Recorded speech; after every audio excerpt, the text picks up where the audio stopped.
ಸಚಿವ ಪ್ರಿಯಾಂಕ್ ಖರ್ಗೆಯ ಆಪ್ತನ ಮೇಲೆ ಕೇಳಿ ಬಂದಿರುವಂತಹ ಒಂದು ಆರೋಪ ಸಚಿನ್ ಅನ್ನುವಂತಹ ಒಬ್ಬ ಗುತ್ತಿಗೆದಾರ ಹೆಸರು ಬರೆದಿಟ್ಟುಕೊಟ್ಟು ಆತ್ಮಹತ್ಯೆಯನ್ನು ಮಾಡಿಕೊಂಡ. ಸೊ ಹಾಗಾಗಿ ಈಗ ಪ್ರಿಯಾಂಕ್ ಖರ್ಗೆ ಆಪ್ತನ ಮೇಲೆ ಸಾಕಷ್ಟು ಒಂದು ಆರೋಪಗಳು ಕೇಳಿ ಬರ್ತಾ ಇವೆ. ಆತ ಇದೊಂದೇ ಪ್ರಕರಣ ಅಲ್ಲ, ಇನ್ನು ಬೇರೆ ಬೇರೆ ಪ್ರಕರಣಗಳಲ್ಲೂ ಕೂಡ ಶಾಮೀಲಾಗಿದ್ದ ಅಂತ ಹೇಳಲಾಗ್ತಾ ಇದೆ.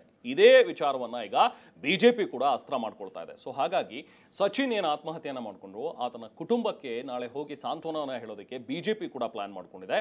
ಆ ಮೂಲಕವಾಗಿ ಸರ್ಕಾರವನ್ನ ಇಕ್ಕಟ್ಟಿಗೆ ಸಿಲುಕಿಸೋದು, ಜೊತೆಗೆ ಸರ್ಕಾರದ ಮೇಲೆ ಪ್ರಿಯಾಂಕ್ ಖರ್ಗೆ ಮೇಲೆ ಹರಿಹಾಯೋದಕ್ಕೆ ಬಿಜೆಪಿ ನಾಯಕರು ಸಿದ್ಧತೆಯನ್ನ ಮಾಡ್ಕೊಳ್ತಾ ಇದ್ದಾರೆ. ಇನ್ನೊಂದು ಕಡೆ ಪ್ರಿಯಾಂಕ್ ಖರ್ಗೆ ಕೂಡ ಇದಕ್ಕೆ ಪ್ರತಿಕ್ರಿಯೆ ನೀಡಿದ್ದಾರೆ. ಇದೆಲ್ಲವೂ ಕೂಡ ಬಿಜೆಪಿ ಈ ಸಿಟಿ ರವಿ ಪ್ರಕರಣ, ಮುನಿರತ್ನ ಪ್ರಕರಣ ಇದೆಲ್ಲವೂ ಕೂಡ ಮರೆಮಾಚೋದಕ್ಕೆ, ಡೈವರ್ಟ್ ಮಾಡೋದಕ್ಕೆ ಈ ರೀತಿ ಎಲ್ಲ ಮಾತಾಡ್ತಾ ಇದ್ದಾರೆ. ನನ್ನ ಮೇಲೆ ಏನಾದರೂ ಆರೋಪ ಇದ್ರೆ ಖಂಡಿತವಾಗ್ಲೂ ನಾನು ವಿಚಾರಣೆ ಎದುರಿಸೋದಕ್ಕೆ ಸಿದ್ಧ, ನಿಷ್ಪಕ್ಷಪಾತವಾದಂತಹ ತನಿಖೆ ಆಗಲಿ ಅಂತ ಪ್ರಿಯಾಂಕ್ ಖರ್ಗೆ ಕೂಡ ಚಾಲೆಂಜ್ ಹಾಕಿದ್ದಾರೆ. ಇದೆಲ್ಲದರ ಬಗ್ಗೆ ಒಂದು ಡೀಟೇಲ್ ರಿಪೋರ್ಟ್ ಬನ್ನಿ ನೋಡೋಣ.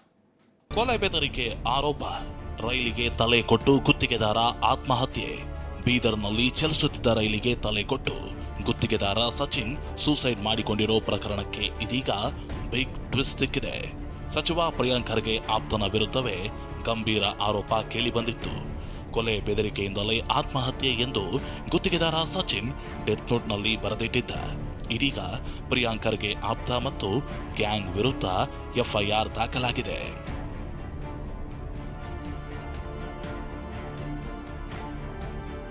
ಸಚಿವ ಪ್ರಿಯಾಂಕ್ ಖರ್ಗೆ ಆಪ್ತನ ವಿರುದ್ಧ ಎಫ್ಐಆರ್ ದಾಖಲು. ಬಿಜೆಪಿ ಮುಖಂಡರ ದೂರಿನ ಮೇರೆಗೆ ಕೇಸ್ ದಾಖಲು. ಹೌದು, ಸಚಿವ ಪ್ರಿಯಾಂಕ್ ಖರ್ಗೆ ಆಪ್ತ ರಾಜು ವಿರುದ್ಧ ಗಂಭೀರ ಆರೋಪವೇ ಕೇಳಿಬಂದಿತ್ತು. ಡೆತ್ ನೋಟ್ನಲ್ಲಿ ಟೆಂಡರ್ ಕೊಡಿಸೋದಾಗಿ ಹೇಳಿ ಲಕ್ಷಾಂತರ ರೂಪಾಯಿ ಹಣ ಪಡೆದು ವಂಚನೆಯ ಆರೋಪ ಮಾಡಲಾಗಿದೆ. ಇದಿಷ್ಟೇ ಅಲ್ಲ, 1 ಕೋಟಿ ಹಣಕ್ಕೆ ಬೇಡಿಕೆ ಇಟ್ಟಿದ್ದಾರೆಂದು ಡೆತ್ ನೋಟ್ನಲ್ಲಿ ಉಲ್ಲೇಖಿಸಿ ಗುತ್ತಿಗೆದಾರ ಸಚಿನ್ ಆತ್ಮಹತ್ಯೆ ಮಾಡಿಕೊಂಡಿದ್ರು. ಇದೀಗ ಬಿಜೆಪಿ ಮುಖಂಡರ ದೂರಿನ ಮೇಲೆ ಸಚಿವ ಪ್ರಿಯಾಂಕ್ ಖರ್ಗೆ ಆಪ್ತ ರಾಜು ಕಪನೂರು, ನಂದಕುಮಾರ್ ನಾಗಭುಜಂ ಸೇರಿ 6 ಜನರ ವಿರುದ್ಧ ಕೇಸ್ ದಾಖಲಾಗಿದೆ. ಲೀಗಲ್ ವ್ಯವಹಾರ ಆಗಿದೆ, ನಮ್ಮ ಪಾತ್ರ ಏನೂ ಇಲ್ಲ. ಗುತ್ತಿಗೆದಾರ ಆತ್ಮಹತ್ಯೆ ಬಗ್ಗೆ ಪ್ರಿಯಾಂಕ್ ಖರ್ಗೆ ಹೇಳಿಕೆ, ಟೆಂಡರ್ನಲ್ಲಿ ಯಾವುದೇ ಕಳ್ಳತನ ವ್ಯವಹಾರ ಆಗಿಲ್ಲ, ಲೀಗಲ್ ವ್ಯವಹಾರ ಆಗಿದೆ, ನಮ್ಮ ಪಾತ್ರ ಏನೂ ಇಲ್ಲ ಅಂತ ಸಚಿವ ಪ್ರಿಯಾಂಕ್ ಖರ್ಗೆ ಸ್ಪಷ್ಟನೆ ಕೊಟ್ಟರು. ಸಚಿನ್ ಅನ್ನೋ ಯುವಕರು, ಗುತ್ತಿಗೆದಾರರು ಅವ್ರ ಕಂಪನಿ ಮುಖಾಂತರ ನಮಗೆ ಅಪ್ರೋಚ್ ಮಾಡಿದರು.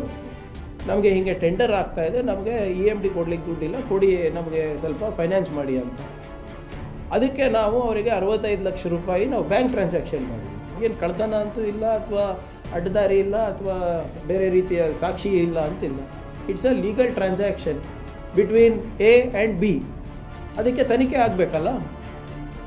ಇದರಲ್ಲಿ ನಮ್ಮ ಪಾತ್ರ ಏನಿದೆ? ಎಲ್ಲನ ಅವರು ಪ್ರಿಯಾಂಕ್ ಖರ್ಗೆ ಅವರು ನನಗೆ ಪ್ರಾಮಿಸ್ ಮಾಡಿದರು, ಪ್ರಿಯಾಂಕ್ ಖರ್ಗೆ ಅವರು ಮೌಖಿಕ ಆದೇಶ ನೀಡಿದರು, ಬರೆದು ಕೊಟ್ಟಿದ್ರು, ಏನಾದರೂ ಹೇಳಿದಾರಾ? ಅವ್ರವ್ರ ವ್ಯವಹಾರ ಇದೆ. ಅವರು EMDಗೋಸ್ಕರ ದುಡ್ಡು ಕೇಳಿದ್ರು ಅಂತ ಇವ್ರು ಹೇಳ್ತಾರೆ, ಅವರು ಇಲ್ಲ ನಮಗೆ ಇಸ್ಕೊಡ್ತೀನಿ ಅಂತ ಅವ್ರು ಹೇಳ್ತಾರೆ. ಮೃತ ಸಚಿನ್ ನಿವಾಸಕ್ಕೆ ಬಿಜೆಪಿ ಮುಖಂಡರ ಭೇಟಿ. ಇನ್ನು ಆತ್ಮಹತ್ಯೆ ಮಾಡಿಕೊಂಡ ಗುತ್ತಿಗೆದಾರ ಸಚಿನ್ ನಿವಾಸಕ್ಕೆ ಸ್ಥಳೀಯ ಬಿಜೆಪಿ ಮುಖಂಡರು ಭೇಟಿ ಕೊಟ್ಟರು. ಕುಟುಂಬಸ್ಥರಿಗೆ ಸಾಂತ್ವನ ಹೇಳಿದರು.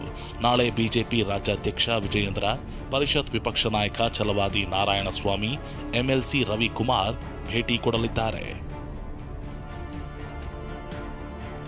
ಸಚಿವ ಪ್ರಿಯಾಂಕ್ ಖರ್ಗೆ ಅಟ್ಟಹಾಸ ನಡೀತಿದೆ ಅಂತ ಪರಿಷತ್ ವಿರೋಧ ಪಕ್ಷದ ನಾಯಕ ಛಲವಾದಿ ನಾರಾಯಣಸ್ವಾಮಿ ಆಕ್ರೋಶ ಹೊರಹಾಕಿದ್ರು. ಜಿಲ್ಲಾ ಉಸ್ತುವಾರಿ ಸಚಿವರಾಗಿರ್ತಕ್ಕಂಥ ಪ್ರಿಯಾಂಕ್ ಖರ್ಗೆ ಅವರ ಅಟ್ಟಹಾಸ ಬಹಳ ನಡೀತಾ ಇದೆ.